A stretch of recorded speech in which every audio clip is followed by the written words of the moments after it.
My name is Tony Wafford, born and raised in Detroit. Living in Los Angeles, been here for a long time. In fact, when I first moved here, my hair was black.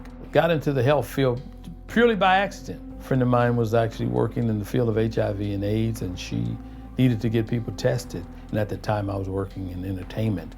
And I came up with an idea that we would offer free concert tickets as incentives for people to test for HIV. In 18 months, we tested over 30,000 people, 24 states, 66 cities for HIV. I know that right now that I'm called to do that same thing as it relates to COVID-19, that I'm called to actually create conversations where it doesn't exist. I'm called to show that not just statistics in the newspaper and not just slides that scientists show when they show black people, but actually I'm the face of COVID. COVID-19 impacted me and my family in ways that I could never even imagine. Like a whole lot of people, we chalked it up to being another strand of the flu. We lost 5 family members in 14 days. Family members were dying so fast, we didn't even have time to mourn. The thing that I really found out as I was studying is that COVID is such a coward. And we need to realize that, because what it does, it takes advantage of all those other comorbidities or illnesses that other people suffer with. It does no socioeconomics. It doesn't know where you live. It don't know the difference between the projects and Beverly Hills.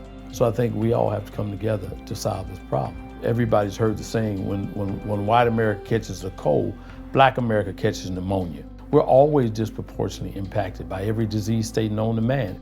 It's important that we as black people become even more engaged and more involved in research and in clinical trials. I think also the hardest part for black people getting involved in it, because you don't see yourself. And we just have to have courage to trust and realize that everybody's not out there to get you.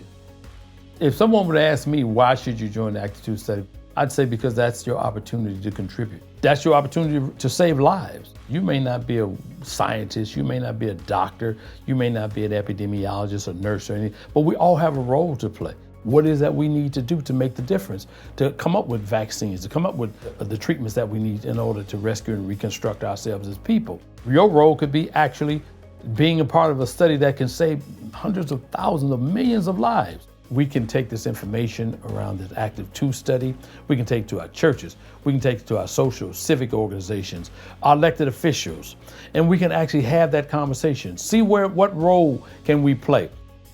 To rise above COVID means to step up, to challenge yourself, to challenge your friends, to challenge scientists, to challenge your doctor, to do the best that you can to actually end this pandemic, because we can do it. COVID also lends a tremendous opportunity for us to create a conversation that doesn't exist, for us to understand each other better, for us to respect each other better.